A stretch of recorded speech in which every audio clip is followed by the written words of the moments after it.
پاکستان کے اندر کم و بیش 21% جو ہے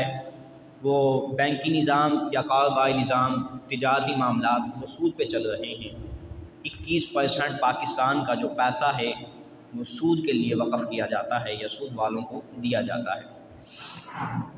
اور یہ ایک ایسی چیز ہے کہ جس کی وجہ سے زندگی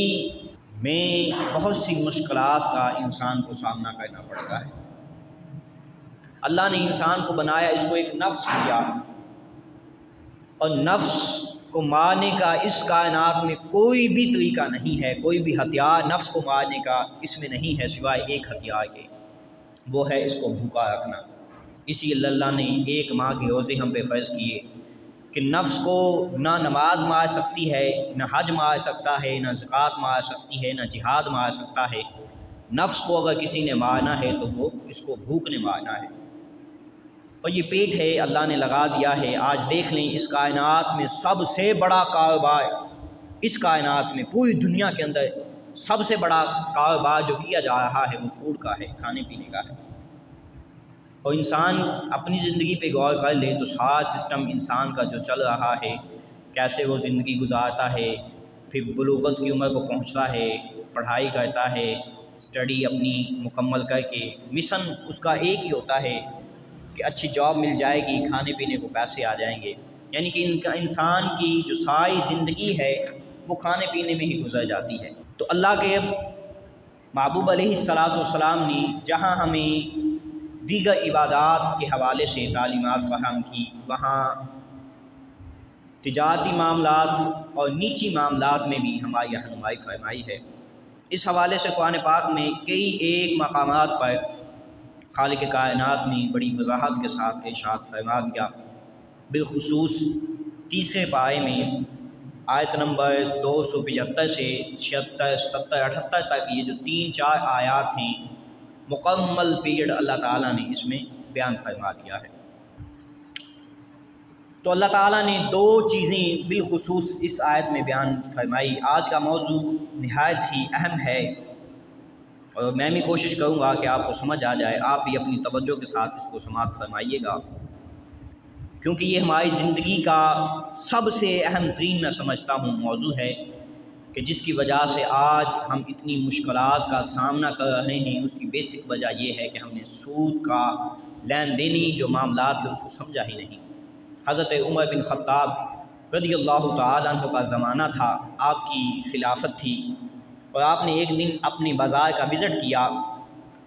تو دکانداروں سے جا کے آپ نے ان کا ٹیسٹ لیا کہ دیکھوں ان کے معاملات کیسے ہیں۔ آپ نے ایک دکاندار سے پوچھا بیع کیا ہوتی ہے، اس نے کچھ نہ کچھ بتایا۔ آپ دوسرے دکاندار کے پاس گئے، کہا کہ بیع فاسد کیا ہوتی ہے۔ ان میں سے کچھ دکانداروں نے تو صحیح جواب دیے، لیکن کچھ نے جواب صحیح نہ دیے۔ تو حضرت عمر بن خطاب رضی اللہ تعالیٰ عنہ نے اعلان کیا کہ جن جن کو تجارت کے اسلامی حقوق نہیں پتہ، قواعد و ضوابط نہیں پتہ، ان سب کو بازار میں کھڑے کر کے کوڑے لگائے جائیں، کوڑے لگائے جائیں،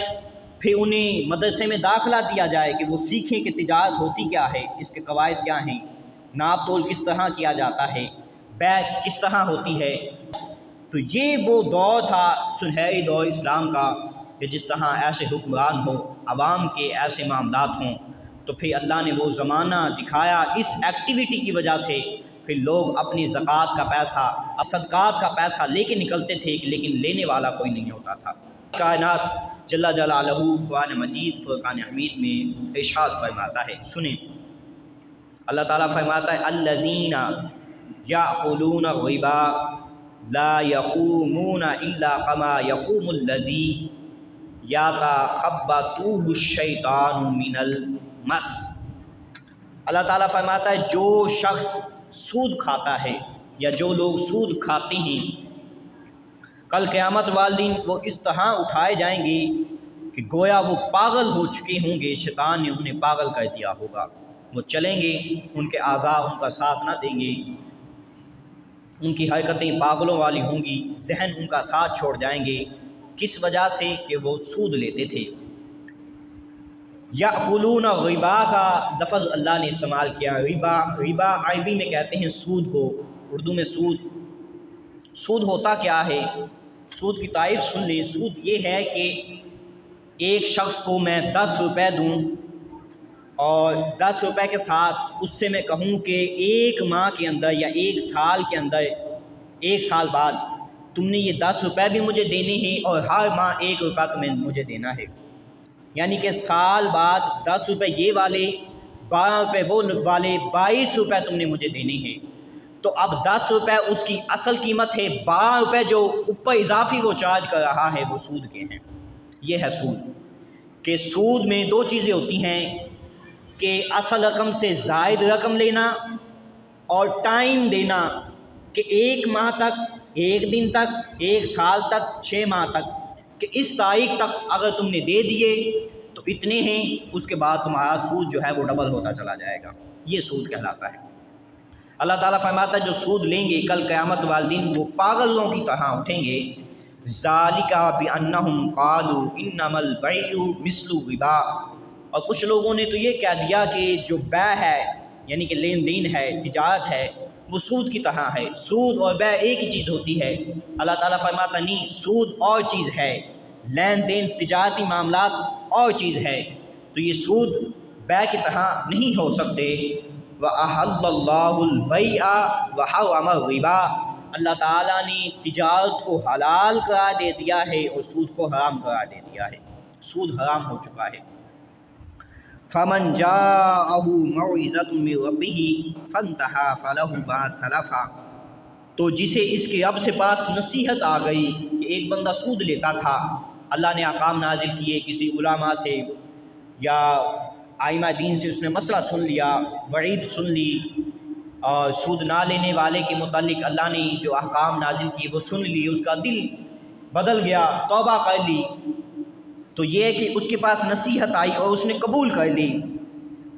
اور وہ باز رہا کہ اس نے اپنے لیے جو کاروبار کیا تھا اسے حلال رکھا، حرام ہونے نہیں دیا۔ اللہ تعالیٰ فرماتا ہے وَمَنْ عَادَ فَأُولَٰئِكَ أَصْحَابُ النَّارِ هُمْ فِيهَا خَالِدُونَ، وہ تو بچ جائیں گے، اور جنہوں نے نصیحت آنے کے باوجود بھی اس طرف کان نہیں لگائے اور نہیں اللہ کی باتوں کو سنا، سب کچھ پتہ تھا سود حرام ہے، اس کے بعد بھی وہ یہ کام کرتے رہے، اللہ تعالیٰ فرماتا ہے وہ اس حرکت کی وجہ سے جہنم میں چلے جائیں گے، ہم فیہا خالدون، اور وہ اس میں ہمیشہ رہنے والے ہیں۔ اتنی بڑی سزا کہ جہنم کی وادی میں اللہ انہیں جھونک دے گا، جھلس جائیں گے، ہڈیاں ان کی گل جائیں گی۔ جہنم کا کوئی تصور بھی نہیں کر سکتا کہ کتنا وہ خوفناک منظر ہوگا کہ انسان کو پھینکا جائے گا، پھر کوئی اس کی پکار کو بھی سننے والا نہ ہوگا۔ ہم فیہا خالدون، اور اتنا بڑا عمل، ہم فیہا خالدون، اللہ فرماتا ہے ہمیشہ ہمیشہ اسے پھر دوزخ میں رہنا پڑے گا۔ حضرت عبداللہ بن مسعود رضی اللہ تعالیٰ عنہ بیان کرتے ہیں کہ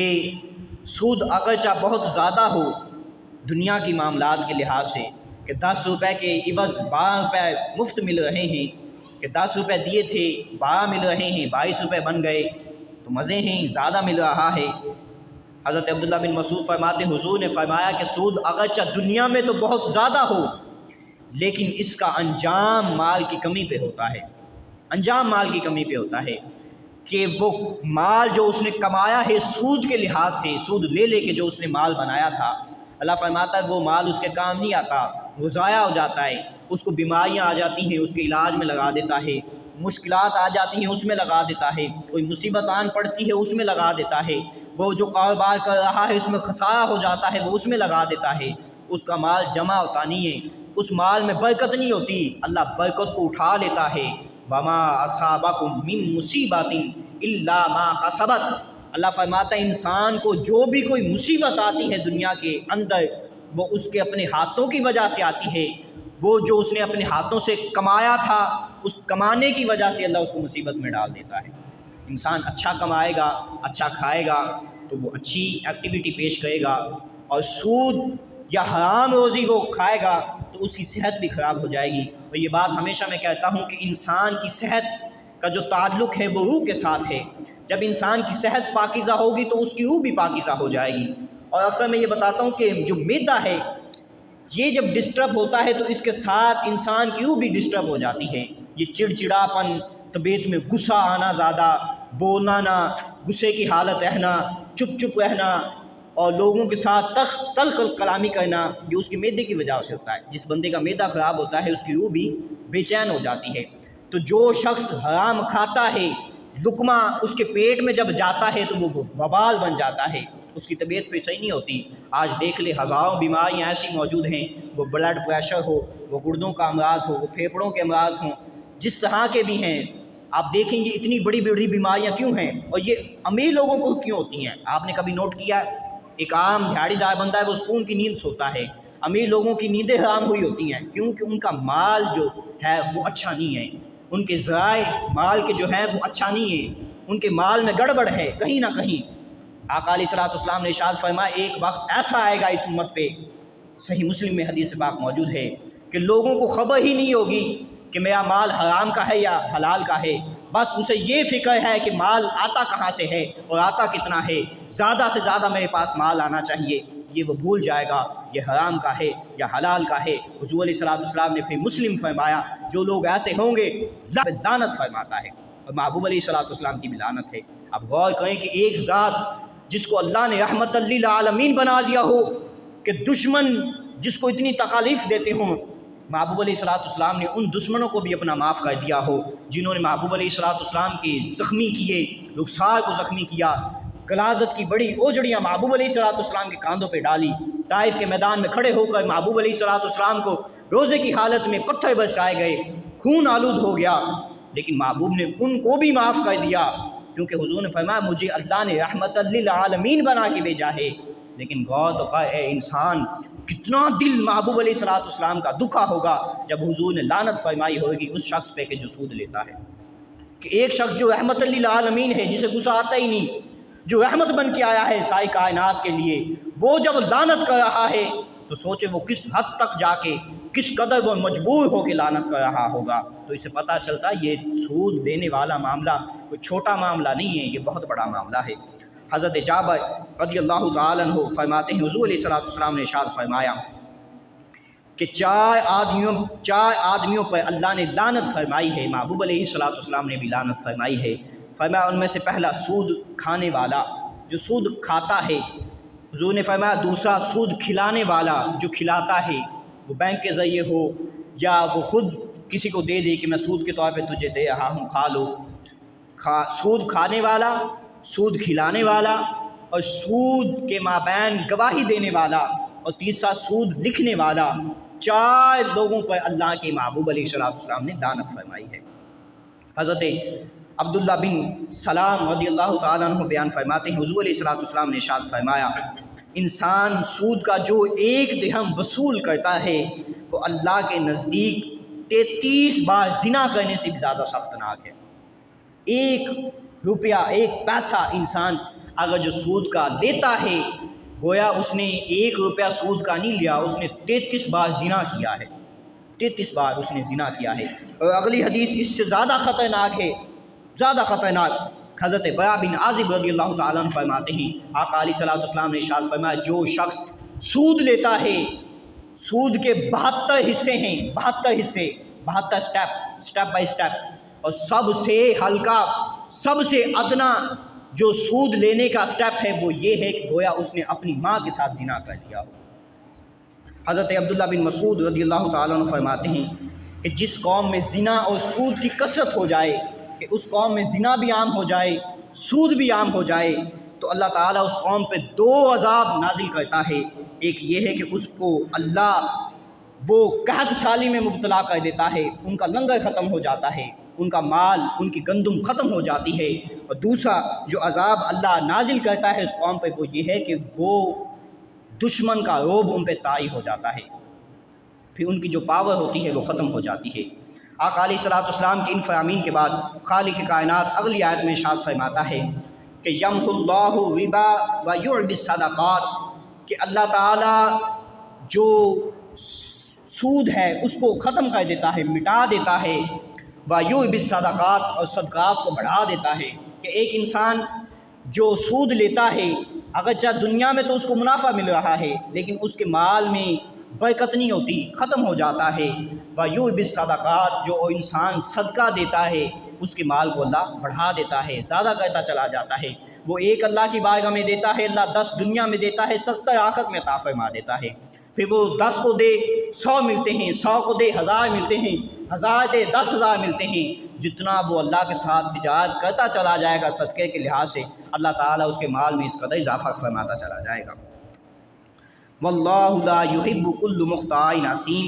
وان الذین آمنوا وعملوا الصالحات واقاموا الصلاۃ وآتوا الزکاۃ لہم اجرہم عند ربہم ولا خوف علیہم ولا هم یحزنون۔ اللہ ارشاد فرماتا ہے کہ جو گناہ گار کو ناپسند کرتا ہے، جو گناہ کر لیتا ہے، لیکن ان الذین بے شک وہ لوگ جو ایمان لائے، وعاملوا الصالحات نیک اعمال کیے، واقاموا الصلاۃ اور نمازیں قائم کی، وآتوا الزکاۃ زکوٰۃ ادا کی، لہم اجرہم عند ربہم ولا خوف علیہم ولا هم یحزنون، نہ تو انہیں کوئی خوف ہوگا نہ وہ غمگین ہوں گے۔ یا ایھا الذین آمنوا اتقوا اللہ وذروا ما بقی من الربا ان کنتم مؤمنین۔ اللہ ارشاد فرماتا ہے اے ایمان والو، اللہ سے ڈرو، ڈر جاؤ اللہ سے، وذروا ما بقی من الربا اور جو سود لیتے ہیں چھوڑ دو، اللہ سے ڈر جاؤ، سود لینا چھوڑ دو، ان کنتم مؤمنین اگر تم ایمان والے ہو، اگر تمہارے اندر ایمان ہے تو سود لینا چھوڑ دو، سود لینا چھوڑ دو گے تو اللہ تمہاری آخرت کو بھی سنوار دے گا اور تمہارے معاملات کو بھی اللہ اس کائنات میں بھی آسان فرما دے گا، آخرت میں بھی آسان فرما دے گا۔ فَإِن لَّمْ تَفْعَلُوا فَأْذَنُوا بِحَرْبٍ مِّنَ اللَّهِ، اور پھر ایسا نہ ہو کہ تم یقین کر لو کہ اللہ اور اس کا رسول، یعنی کہ جو شخص سود لیتا ہے وہ گویا ایسے ہے کہ جیسے اللہ اور اس کے رسول نے اس کے ساتھ جنگ کا اعلان کر دیا ہو، کہ وہ اب یہ سمجھے کہ اللہ اور اس کے رسول کے خلاف وہ جنگ کے لیے کھڑا ہو گیا ہے۔ کتنا بڑا جرم ہے، کتنے اس میں پاور ہے، کون سا ایسا شخص ہے کہ جو یہ دعویٰ کر سکتا ہے میں اللہ کے خلاف کھڑا ہوا ہوں یا میں رسول اللہ کے خلاف کھڑا ہوا ہوں۔ اللہ فرماتا جو سود لیتا ہے میرا بھی اس سے اعلان جنگ، میرے محبوب کا بھی اس سے اعلان جنگ، یا تو وہ اپنی حرکت کو سدھار لے ورنہ پھر وہ ہم سے جنگ کرنے کے لیے تیار ہو جائے۔ دیکھیں کتنا بڑا جرم ہے سود لینا، کہ اللہ بھی اعلان جنگ کر رہا ہے، محبوب علیہ السلام بھی اعلان جنگ کر رہے ہیں۔ وَإِن كُنتُمْ فَلَكُمْ رُؤُوسُ أَمْوَالِكُمْ لَا تَظْلِمُونَ وَلَا تُظْلَمُونَ۔ اللہ تعالیٰ فرماتا ہے کہ اگر تم توبہ کر لو گے تو یہ تمہارے لیے بہتر ہے، تمہارا اصل مال تمہیں مل جائے گا۔ اگر تم نے توبہ نہ کی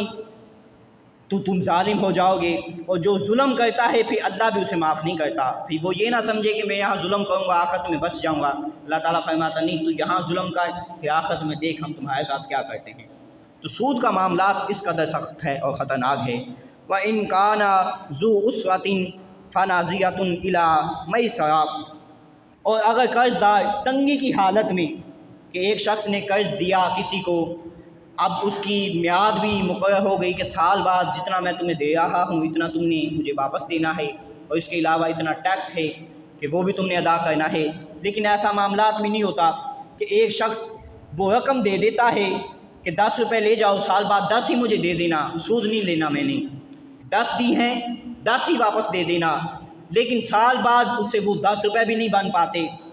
10 روپے بھی نہیں بن پاتے۔ اللہ تعالیٰ فرماتا ہے اگر ایسا معاملہ ہو جائے کہ تم کسی کو مال دو اور مہلت دو کہ فلاں ٹائم تک تم مجھے یہ میری مال میرا رقم مجھے دے دینا، لیکن وہ شخص اس ٹائم تک نہ دے پائے، اللہ تعالیٰ فرماتا ہے فَنَاظِرَةٌ إِلَىٰ مَيْسَرَةٍ، تو تم اسے مہلت دے دو اور ٹائم دے دو، آسانی کر دو۔ جو محبوب علیہ السلام نے ارشاد فرمایا کہ جس شخص نے تنگی کی حالت میں کسی کو مہلت دے دی، کہ کوئی شخص تنگ تھا،